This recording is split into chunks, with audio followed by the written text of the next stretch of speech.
Los relatos de esta noche susurran desde los rincones más oscuros del hogar y la mente, un ruido en la noche que no es el asentamiento de la casa, una luna que sangra cada vez que mata y una voz al teléfono que suena igual que la de tu madre. 3 historias donde la seguridad se convierte en silencio y el silencio significa que algo acecha en la oscuridad. Bienvenido a Noche de Horror, donde cada sombra esconde un secreto y cada susurro puede ser el inicio de tu peor pesadilla. Historia 1 está ahí. Me desperté porque el silencio era incorrecto. Mi casa, cálida y cómoda, estaba ahora oscura, muerta y silenciosa. Tenía la boca completamente seca. Me levanto de la cama y cojo una linterna de mi mesita de noche, a punto de ir a la cocina a por un poco de agua. Es entonces cuando oigo algo inusual. Tin, tin, tin, como cristal contra cristal. ¿Qué demonios? Miro a mi alrededor y veo nada. No le doy importancia y salgo de la habitación hacia el prison. Pasillo. Es entonces cuando oigo algo arrastrarse escaleras abajo. No algo pesado, sino ligero, como una almohada. ¿Qué cojones es eso? Ilumino con la linterna escaleras abajo. De nuevo no veo nada. Esto empieza a asustarme. Camino por el pasillo y cojo mi Colt 45 del armero. Tiene que haber alguien aquí. Pienso en voz alta. Bajo las escaleras. ¿Hola? Algo se mueve por el rabillo del ojo. Levanto la pistola. ¿Quién eres? Espero, pero no hay respuesta. Dispararé. Joder. Detrás de mí, oigo algo moverse de forma entrecortada por el suelo. Miro hacia el ruido. Es solo un ratón, joder. Me ha preocupado para nada. Bajo el arma a mi cintura. Camino hacia la cocina. ¿Por qué está abierto el armario? Extiendo la mano y cojo un vaso. Cierro el armario y lavo el vaso. Jodidos ratones estúpidos, siempre fastidiando las cosas. Voy a la nevera y saco una botella de agua para echarla en mi vaso. Mientras dejo el vaso, oigo: ayuda. ¿Qué? Ja. Sido. Eso. Levanto el arma y miro a mi alrededor. Joder, murmuro para mí. Justo delante de mí hay una figura de 7 pies, 2, 13 m, pálida, blanca y delgada, extendiendo la mano hacia mí, sus ojos negros, como el asfalto, sus brazos más delgados que cualquier rama. El resto es borroso. Sucedió muy rápido. Mi cargador estaba vacío y todo lo que quedaba eran agujeros en la pared. ¿Qué demonios ha sido eso? Historia 2. La luna de sangre. ¿Viste el periódico hoy?, me preguntó Mark, con entusiasmo. Lo había visto. Eclipse lunar total, este viernes. Su perversa emoción me irritaba, pues yo sabía que siempre le había fascinado durante todo nuestro matrimonio. Hablé con Steve sobre ello hoy, dijo, bajando la voz, como si saboreara las palabras. Me dijo que lo sabían desde hacía tiempo, calendario astrológico o algo así. Steve lo ha estado siguiendo en la comisaría. ¿Te había dicho alguien en la escuela? Sí, mentí. Deberías habérmelo dicho. Su irritación se agudizó, luego se suavizó en algo casi alegre. Tras un momento de silencio, preguntó: ¿cuántos crees que matará este año? Tomé aliento, forzándome a calmar la irritación en mi voz. No lo sé, Mark. Sabes que no me gusta hablar de ello, pero los números volvían a mi mente sin ser invitados. Todo el mundo en el pueblo los conocía. Martes, 6 de julio de 1982. Un muerto. Jueves 30 de diciembre, ese mismo año, uno más. Jueves 17 de agosto de 1989. 4. Miércoles 9 de diciembre de 1992. Otros 4. Lunes 29 de noviembre de 1993. 4 de nuevo. Y justo esta primavera, miércoles 3 de abril de 1996. 6 desaparecidos. 20 cuerpos en Amherst. No me gustaba pensar en ello. Más que la última vez, me imagino. Dije al fin, aunque solo fuera para calmarlo. Cariño. La voz de Mark se elevó con un extraño y ansioso brillo. Steve dice que están seguros de que lo atraparán esta vez. No era la primera vez que la policía pensaba que estaban cerca de su asesino. Han dicho eso antes, le recordé. Lo sé, se apresuró Mark, su emoción en aumento. Pero Steve no pudo darme detalles. Ya sabes, cosas de polis. Pero jura que esta vez es diferente. Steve era un buen hombre y tenía buenas intenciones para ser policía, pero la mitad del tiempo no distinguía su culo de su codo. Espero que tenga razón, dije, aunque no lo creía. El primer asesinato había sacudido al pueblo hasta sus cimientos. Miércoles 7 de julio. Un corredor matutino tropezó con el cuerpo destrozado de Michael Strong, un delincuente de 16 años, a lo largo de las orillas de Puffer's Pond.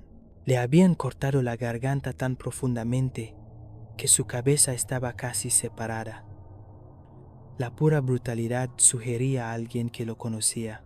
Uno de los novios rotativos de su madre fue detenido, interrogado y con la misma rapidez puesto en libertad. El pueblo estaba revolucionado ese verano, el verano después de que Mark y yo nos graduáramos. Nuestra relación acababa de empezar. Él estaba aterrorizado de que yo conociera a alguien más en la universidad ese otoño. Entonces ocurrió el asesinato y él estaba horrorizado, pero incapaz de apartar la mirada. Después de todo, su hermano menor había ido a la escuela con Michael Strong. Yo también. Realmente quiero ver al monstruo que podría estar haciendo esto. Hizo una pausa. El autobús está aquí.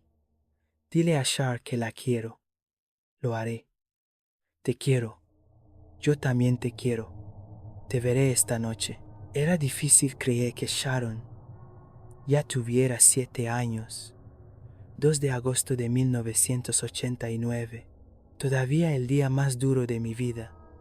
9 horas de parto. Cada contracción un maremoto arrasando a través de mí. Recuerdo agarrar la mano de Mark con tanta fuerza que mis uñas dejaron medias lunas en su piel, su voz tranquilizándome a través del dolor. Y entonces, por fin, su llanto partió el aire, agudo, feroz, vivo. La enfermera la puso sobre mi pecho, cálida y retorciéndose, y los ojos de Mark se llenaron de lágrimas, como si nunca hubiera visto nada tan perfecto. Mark siempre había querido un bebé. Le hice esperar. Primero mi licenciatura, luego mi máster. Nos casamos entre medias. Sus trabajos de fontanería, manteniéndonos a flote, mientras yo buscaba becas de laboratorio, que siempre llegaban demasiado tarde. Cuando finalmente le dije que podíamos intentarlo, la alegría en su rostro fue algo que nunca olvidaré. Y Sharon, nuestra Sharon, fue el regalo más grande que jamás nos habían dado. Poco más de 2 semanas después, 4 estudiantes fueron masacrados en el campus, 17 de agosto de 1989, la noche de la orientación de primer año. Alguien se había deslizado a través de una ventana, sin cerrar, en el primer piso de Baker House, entrando y saliendo, rápido como una sombra. Las chicas, Lisa Rathbone, Shannon Armstrong, Tracy Lloyd y Denise Derwick, habían dejado el pestillo abierto. Fue suficiente. El asesino empezó con Lisa y Denise, aplastando sus cráneos con un martillo antes de que las otras siquiera se movieran. Para cuando Shannon y Tracy se despertaron con el sonido del martillo chapoteando en el cerebro, ya era demasiado tarde.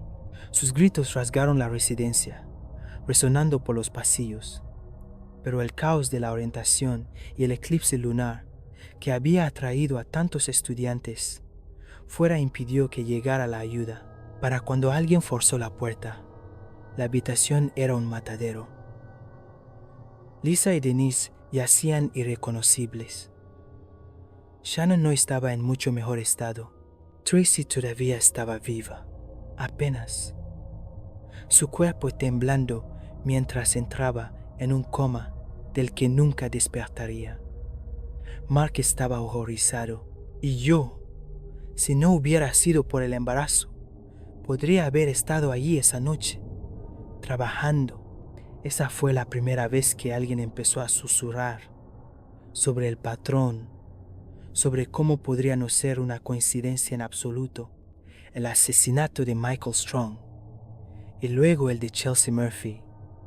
Ese diciembre habían sacudido al pueblo. Ambos fueron asesinatos brutales y sin sentido en un lugar que se enorgullecía de su seguridad, pero fueron tratados como tragedias aisladas, el tipo de horror que golpea una vez por generación.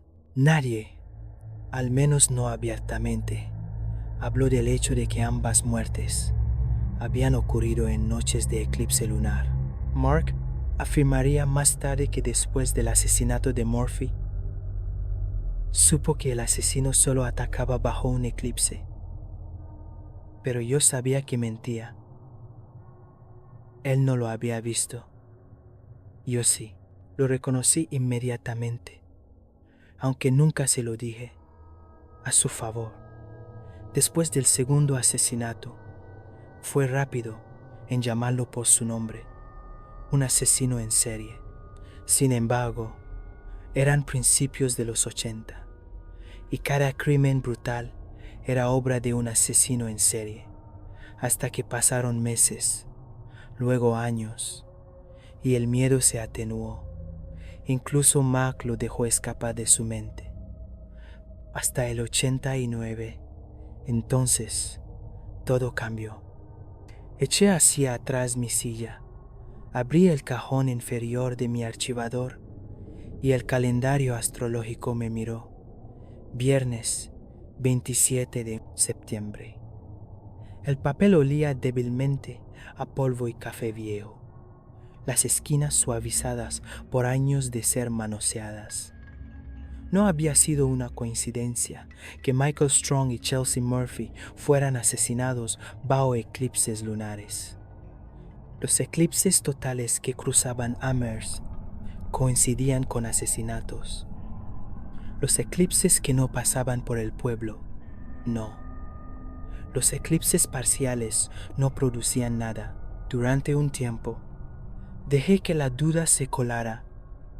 Tal vez había estado viendo patrones donde no existían. Luego Baker House, y ahora, el 27 de septiembre, me devolvía la mirada desde el calendario, pesado como un presagio. Esa vieja sensación se retorció, removiéndose en mi estómago. Tragué saliva, intentando reprimirla y calmarme. El 89 había sido el año en que comencé mi doctorado y el año en que el pánico varió la universidad. Las patrullas de seguridad se duplicaron, se impusieron toques de queda y las ventanas de las residencias se clavaron. El campus que llamaban el zoo se silenció. Gracias a Dios por nuestros padres, cuyo cuidado de niños me permitió volver al laboratorio, y por Mark, para entonces un recién licenciado maestro fontanero, que se volcó en el trabajo. Cuando el año escolar terminó sin otro ataque, se colocó una placa conmemorativa en el suelo fuera de Baker Hall. Al año siguiente, los discursos se hicieron más cortos, las multitudes en la vigilia más pequeñas, los recuerdos más tenues, y para diciembre de 1992, los asesinatos habían sido casi olvidados. Para entonces, yo estaba dando clases de nivel 100 a salas llenas de estudiantes de primer año con ojos vidriosos. Los finales se avecinaban, las vacaciones flotaban en el aire, e incluso después de toda una vida en este pueblo, la visión de él, vestido para Navidad, todavía podía arrancarme una sonrisa. Sí, incluso ese diciembre. Los ladrillos brillaban cálidos contra el frío. Las linternas ardían en el centro del pueblo, y los céspedes del campus brotaban árboles de Navidad y muñecos de nieve. Solo llevábamos en nuestra primera casa desde febrero, pero Mark hizo que esa primera Navidad allí pareciera encantada. Era el tipo de calma que se instala justo antes de que enero y febrero entierren el pueblo bajo ventisqueros más altos que las ventanas. El viento cortando agudo a 10 bajo cero. Mis estudiantes, forasteros, internacionales y chicos del este de Massachusetts por igual, charlaban con una emoción de ojos abiertos sobre el próximo eclipse lunar, llamándolo un milagro de Navidad. Sonreí y les dejé. No tuve el corazón para decirles lo que realmente significaba. Estaba agradecida de que ninguno de mis estudiantes fuera asesinado. Ninguno de la universidad, en absoluto. Miércoles 9 de diciembre. 4 estudiantes de Amherst College habían estado riendo en medio de una pelea de bolas de nieve en East Drive cuando el tirador atacó. Jamal Naveir, Elizabeth Hawkins y Dorothy Freeman cayeron al instante, abatidos a tiros, con una precisión que ningún aficionado podría lograr. Jacob Donnelly corrió.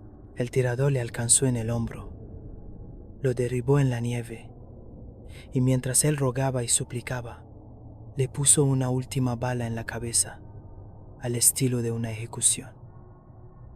Había dejado de nevar esa misma tarde. Steve, para entonces en la fuerza, le dijo a Mark que si los copos hubieran seguido cayendo, podrían haber rastreado los neumáticos. Pura mierda, si me preguntas. Steve trabajaba en un escritorio, no en homicidios. Lo que sí tenían eran 7 casquillos de bala, todos del 45 de una Colt 1000 1911. La casa humana explotó. La prensa le dio un nombre al asesino, el asesino de la luna de sangre. No sé quién lo acuñó, pero pegó, extendiéndose como la pólvora. La policía empezó a detener a cada residente de Amherst que poseía una 45, interrogando a veteranos, quemando pistas, y entonces, justo después de Año Nuevo, toda UMass se tambaleó cuando el profesor Ian Lowe fue arrestado.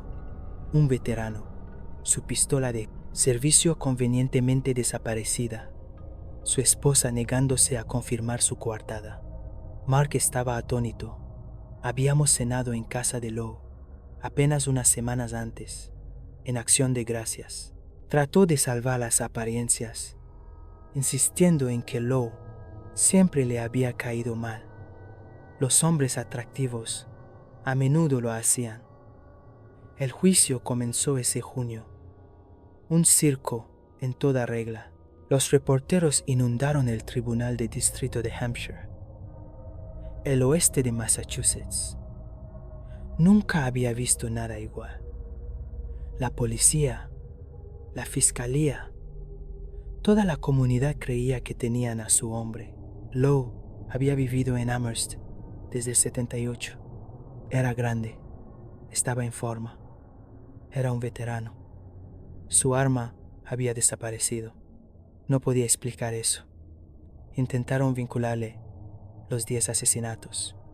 Los detalles que no encajaban, que no estaba en Amherst el 6 de julio de 1982, que no podría haberse colado por la ventana de Baker House, fueron convenientemente omitidos. Todavía recuerdo la transmisión en septiembre.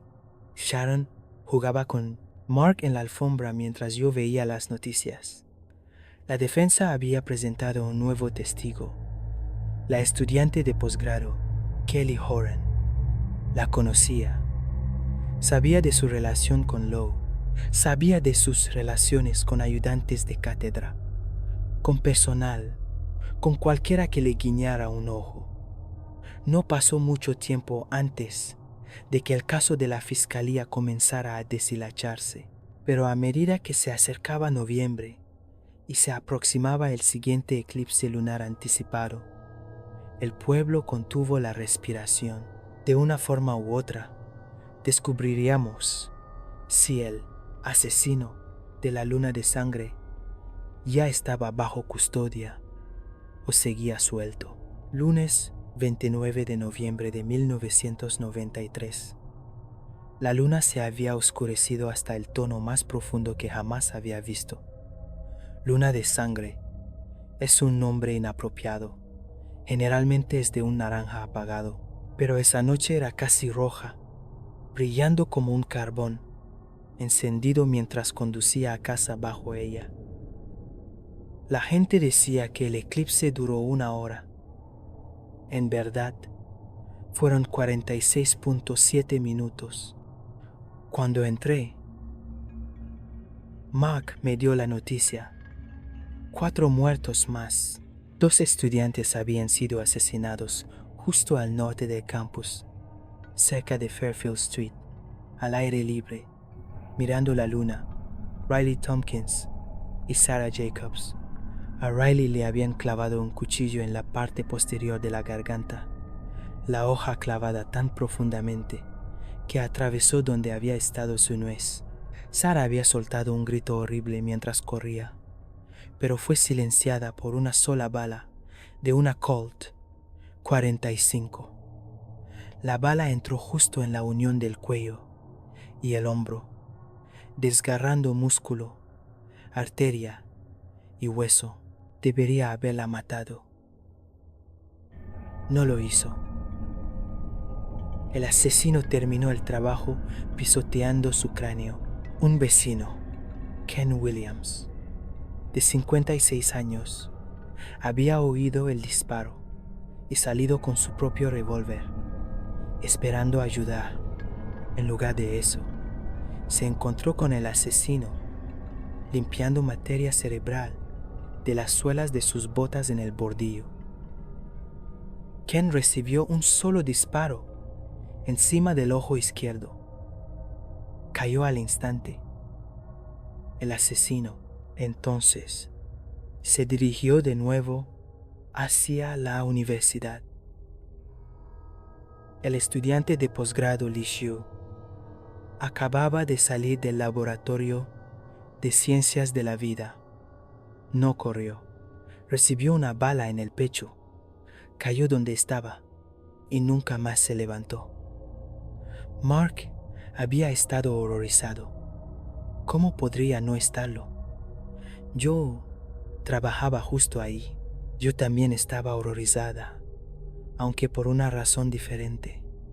Había conocido a Li Xiu.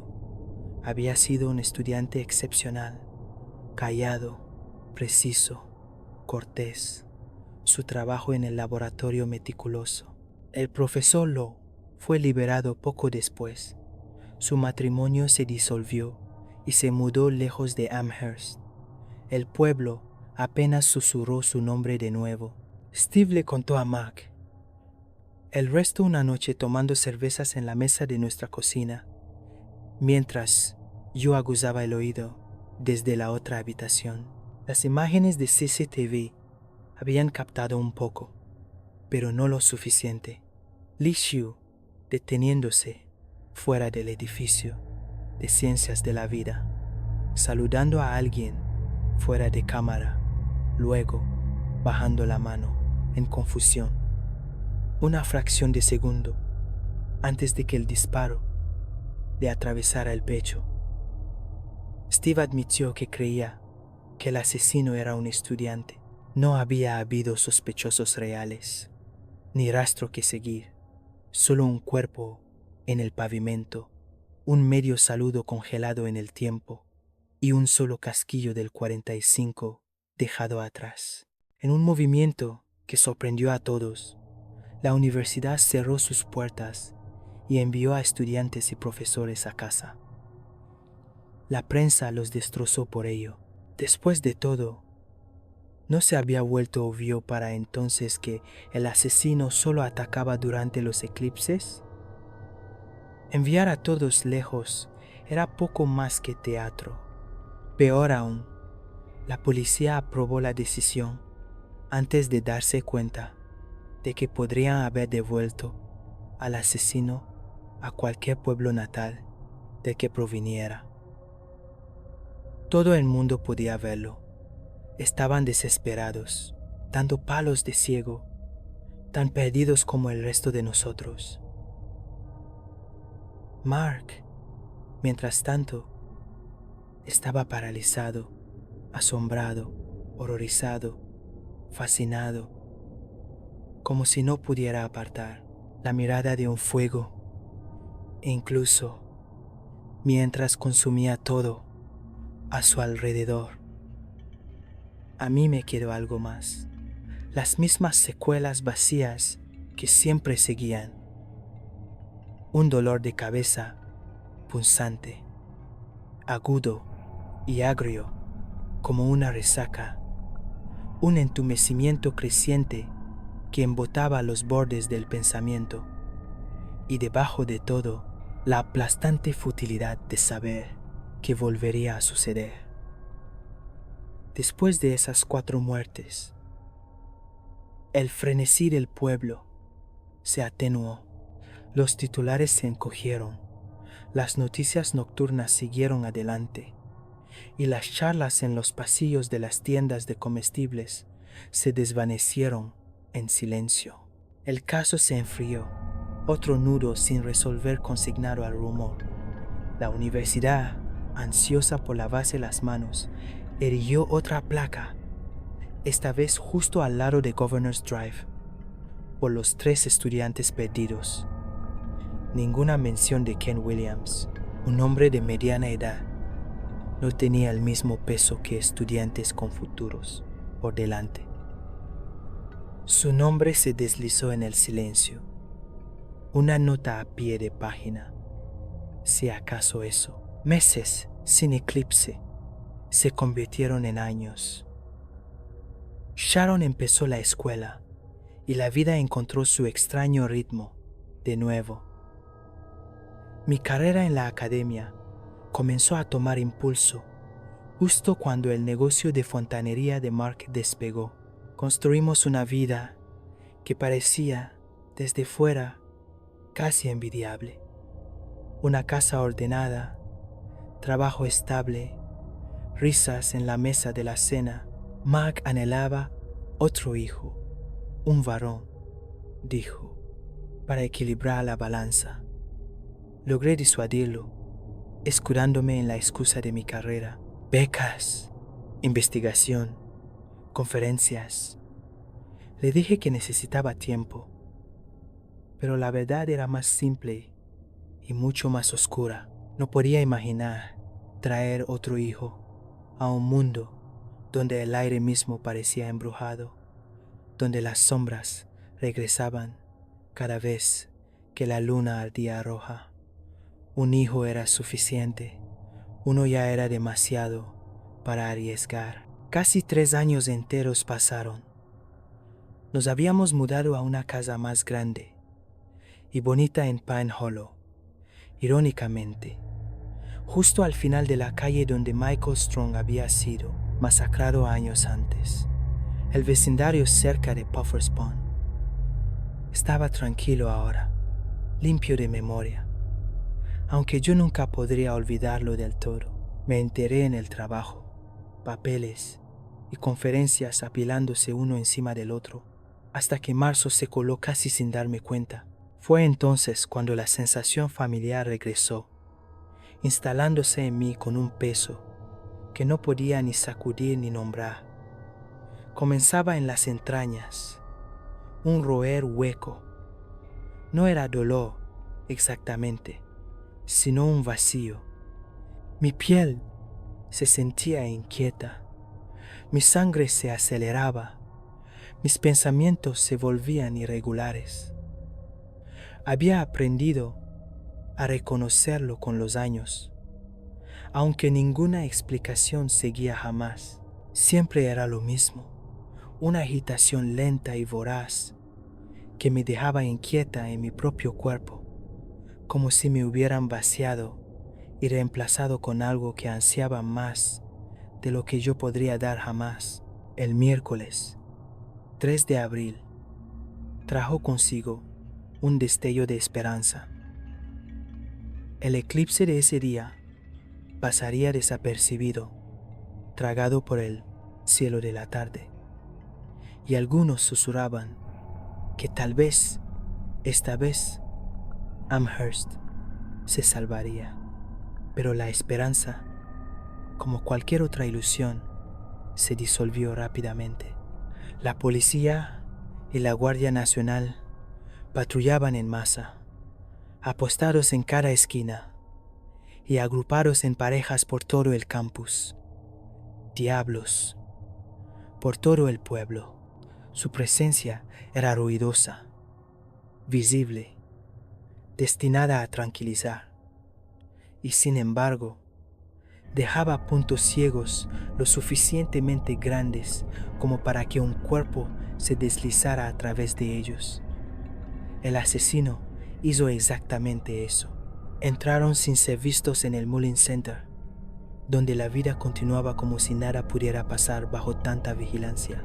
Dentro del vestuario de mujeres, entre el vapor y el siseo de las duchas, la estudiante de último año, Chelsea McRae.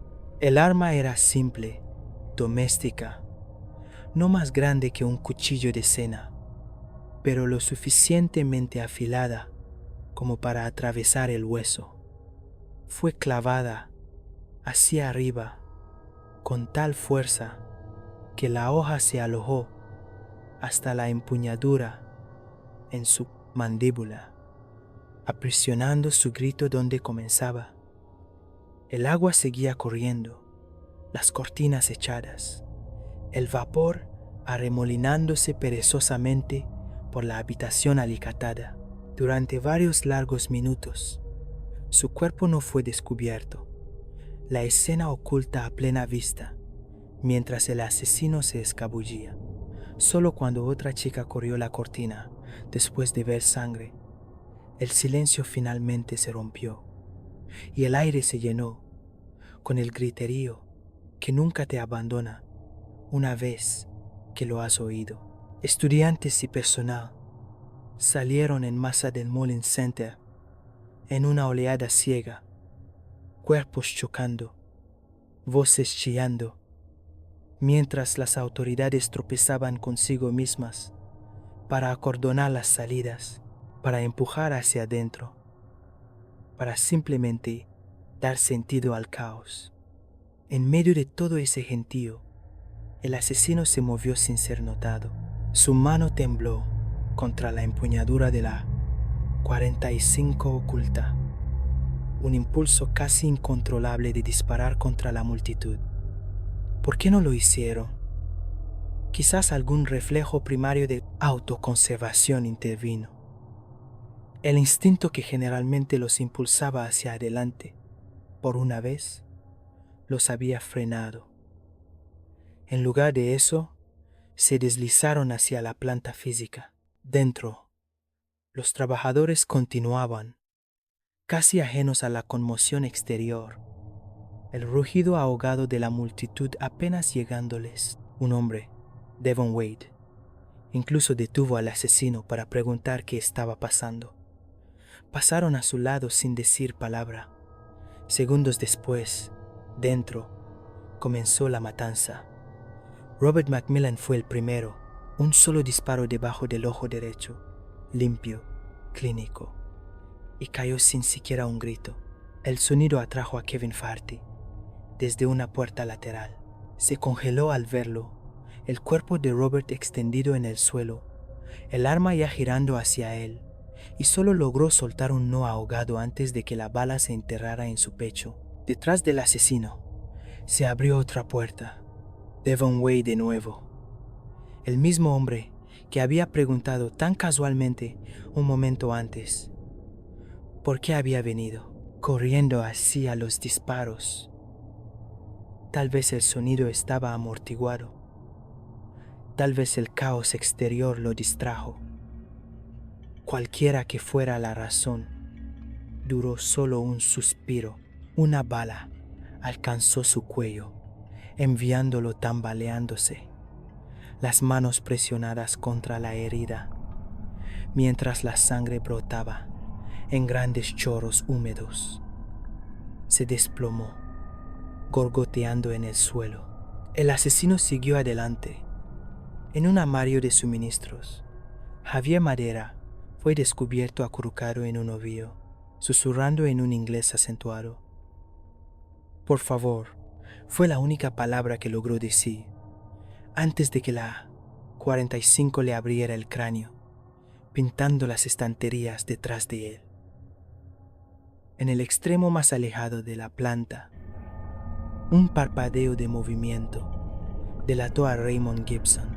Se abalanzó antes de que el asesino pudiera disparar, un puño pesado golpeando su rostro.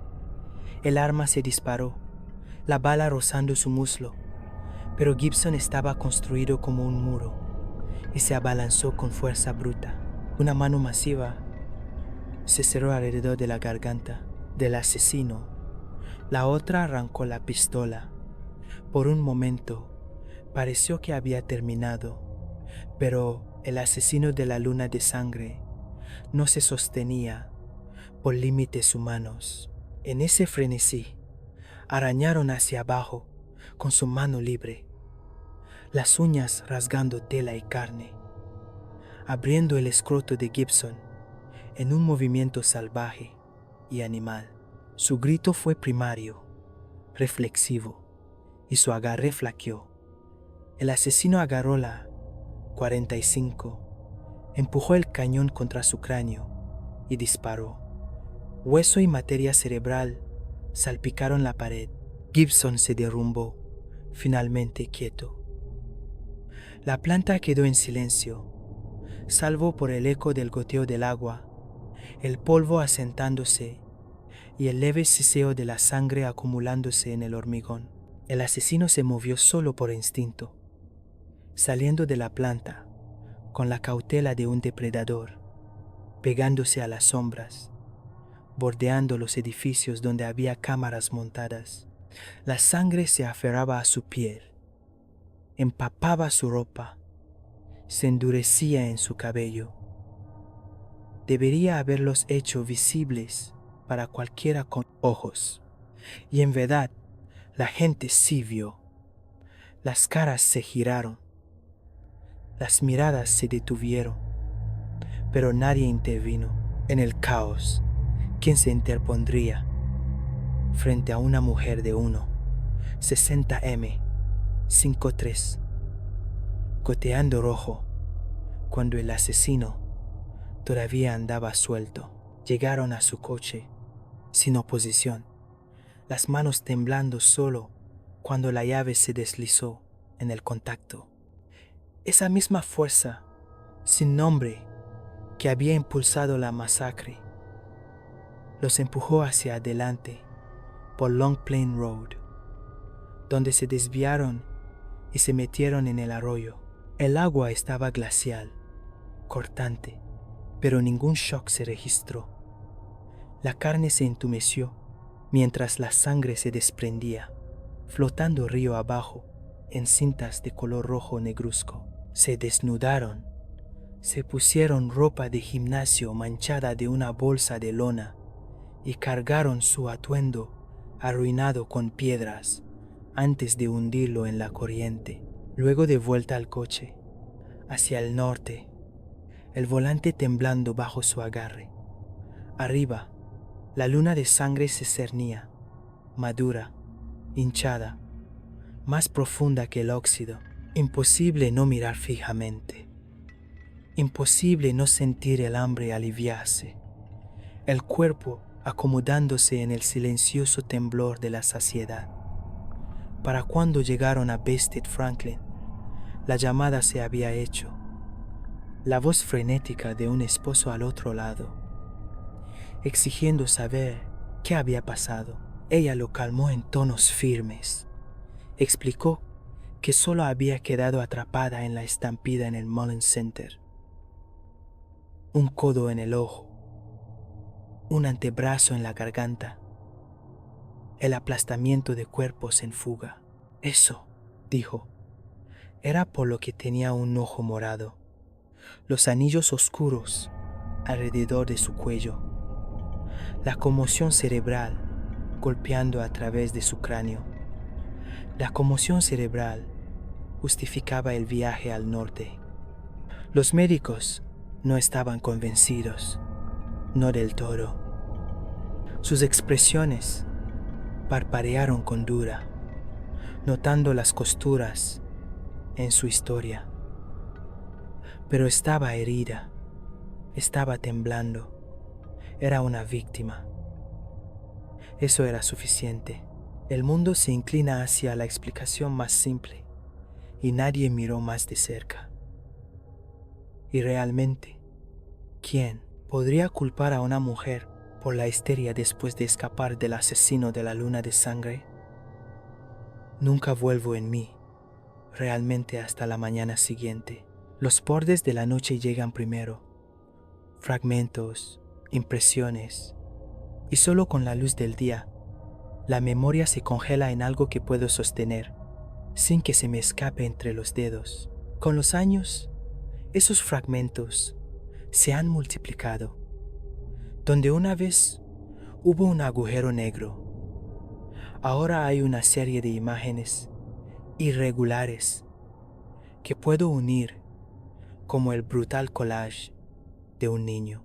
De niña me describían como que tenía terribles rabietas. Solo recuerdo un eco, 9 años, un bate, la pierna de mi hermano rota. Él nunca me perdonó. Yo nunca me perdoné una vez que la historia fue contada en voz alta y sellada en el registro familiar. En la escuela secundaria hubo una fiesta de pijamas. Shelley, Thomas, y me desperté en un frenesí que no pude nombrar. Llamaron a la policía, me llevaron para observación y me liberaron, los adultos restándole importancia como una aberración fugaz. Me vieron, no vieron lo que me empujaba. Durante mucho tiempo traté de contenerlo. Me encerraba en la casa las noches en que la luna amenazaba con sangre. Acolchaba las ventanas y encadenaba las puertas. Sin embargo, la cosa voraz en mis entrañas no prestaba atención a las cerraduras. Hervía hasta que lo quemaba todo. Si no la alimentaba, si no le daba su obscena saciedad, sentía como si fuera a deshacerme. El hambre no era una metáfora, era una presión desgarradora bajo las costillas y la razón, una demanda que nublaba el pensamiento y la voluntad, hasta que todo lo que quedaba era la supervivencia animal. Después de Michael Strong, las pesadillas comenzaron en serio. No podía recordar el día en sí, pero su grito vivía dentro de mí, una garganta que no se cerraba. El grito de Chelsea Murphy se unió a él, entonces, y el sonido de cuerpos cayendo. Busqué ayuda.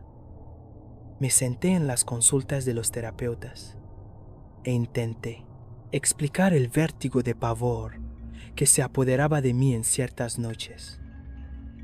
Asumieron que era como 100 personas más en el pueblo, atormentada, aterrorizada, una víctima sensata de las circunstancias. Les dejé creerlo. Hubo 7 años en blanco, una extraña misericordia. Sharon nació. Mark y yo construimos una vida que parecía ordinaria. Por un tiempo, las mareas de la cosa dentro de mí disminuyeron. Luego sucedió lo de Baker House. Ya no podía fingir, ya no podía engañarme a mí misma. Los hechos se alinearon como clavos en una tabla. He pensado en acabar con esto. He imaginado entrar en una comisaría y desenredarlo todo. Nombres, fechas. Me he sentado en la oscuridad y he imaginado la cara de Mark cuando leyera la confesión, las pequeñas manos de Sharon en las suyas cuando las rejas se cerraran de golpe. El pensamiento retrocede como una mano de una llama. ¿Podría hacerle eso a mi hija? ¿Al hombre que me ha amado? ¿Podría entregarles los restos huérfanos de una vida que ya había roto? Y ahora miro el calendario. Este viernes acercándose, 27 de septiembre. El hambre ya ha comenzado a roer. Un dolor hueco que ninguna comida puede tocar. Se enrosca más apretado con cada hora que pasa. Un recordatorio silencioso de que la resistencia es inútil. Ya no sé qué espero. ¿Liberación? ¿Descubrimiento? ¿Muerte? Quizás las tres. Pero sí sé esto. Cuando la luna de sangre suba al cielo, su sombra me tragará entera. Y cuando lo haga, el mundo sangrará. Historia 3. Bienvenido a casa. Mi madre se jubiló el mes pasado. Dijo que quería hacer un viaje con sus amigas a Florida, tal vez a Los Cayos, a algún lugar lo suficientemente cálido como para hacerle olvidar 30 años de inviernos en Kansas. Me preguntó si podía cuidar la casa y vigilar a sus gatos mientras ella no estaba. Ahora vivo a 3 estados de distancia.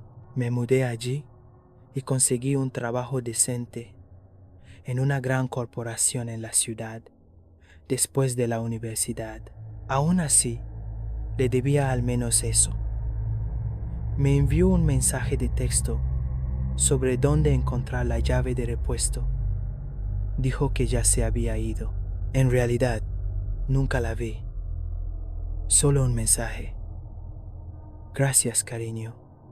La casa te echa de menos. No la culpé en absoluto. Sabía cómo eran los aeropuertos en esta época del año. Decir que era frenético o incluso un infierno sería quedarse corto. Todo el mundo estaba desesperado por salir de sus deprimentes pueblos pequeños e irse de vacaciones. Durante los primeros días, todo parecía normal. El lugar olía exactamente como lo recordaba. Alfombra vieja, limpiador de lavanda, un leve trasfondo de polvo. Los gatos me seguían como sombras. Trabajaba a distancia durante el día. Preparaba la cena por la noche. Dormía en mi antigua habitación.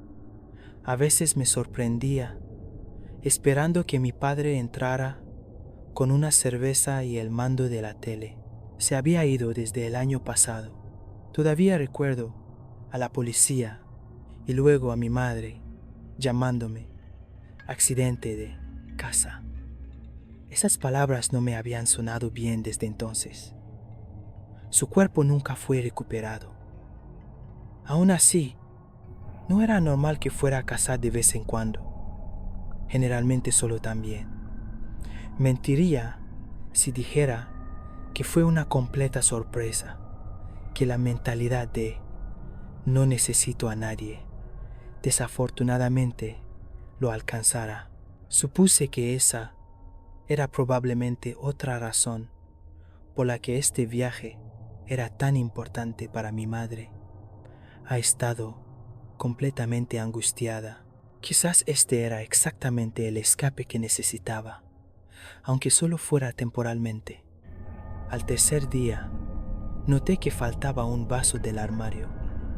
Lo había lavado, lo había guardado.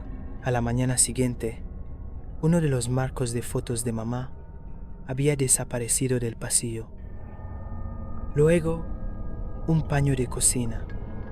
Luego, una taza. Empecé a pensar que tal vez solo estaba recordando mal dónde iban las cosas. La casa era vieja. La memoria se vuelve borrosa en habitaciones familiares. También estaba preocupado con el trabajo y los gatos. No era una locura asumir que tal vez solo había estado pensando demasiado en pequeños errores. Aún así, cada noche cerraba las puertas con llave y revisaba las ventanas. Fue entonces cuando comenzaron los ruidos. La primera noche vino de los conductos de ventilación.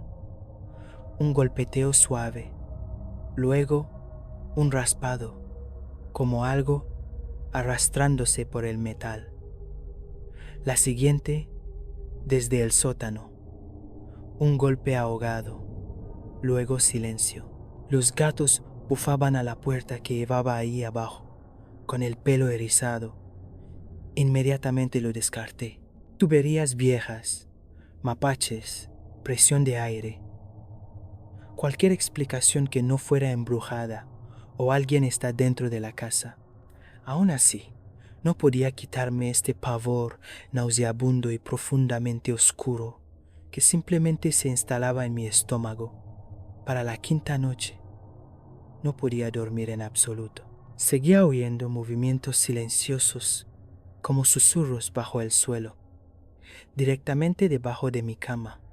Finalmente bajé al sótano.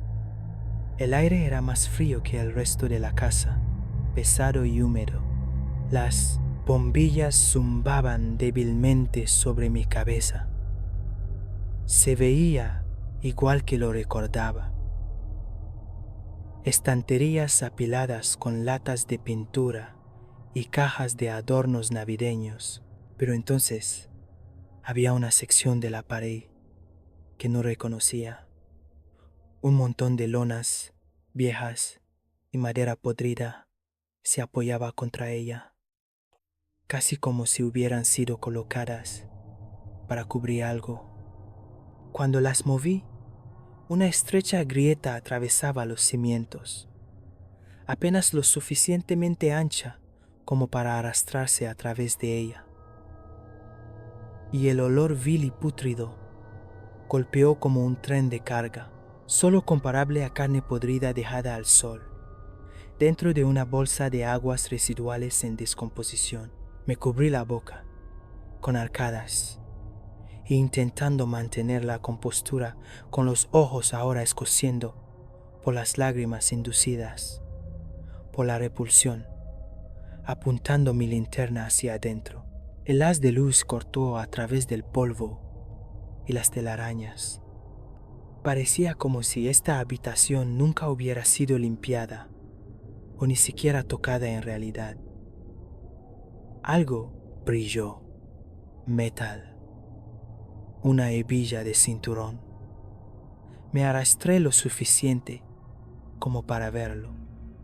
Mi padre, es decir, lo que quedaba de él, sentado desplomado contra el hormigón, la piel del color del pergamino. Su mandíbula colgaba abierta, los dientes resbaladizos por la podredumbre. Las cuencas de sus ojos eran pozos negros, llenos de gusanos purulentos, que se retorcían y caían en lentos y perezosos goteos por sus mejillas. El resto de su cuerpo estaba irregular. Algunas áreas eran órganos podridos con tejido desollado. El resto había sido despojado completamente hasta el hueso. No recuerdo haber gritado, pero me ardía la garganta. Sentí la bilis del estómago quemando mi esófago.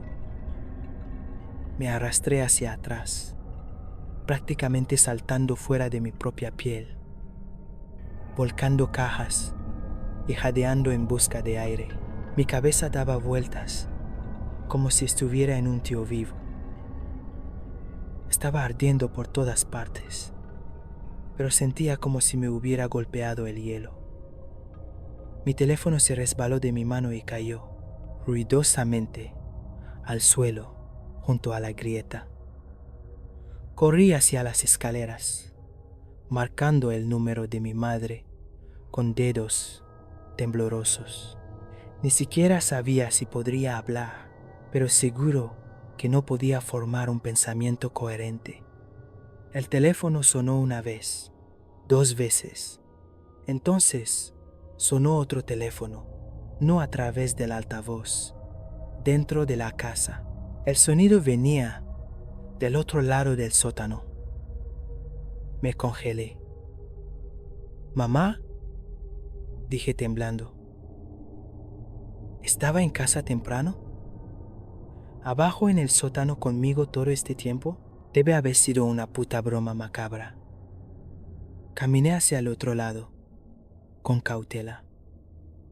El olor era peor ahora, espeso y vivo, casi como si se estuviera extendiendo por toda la habitación y arrastrándose hacia mí.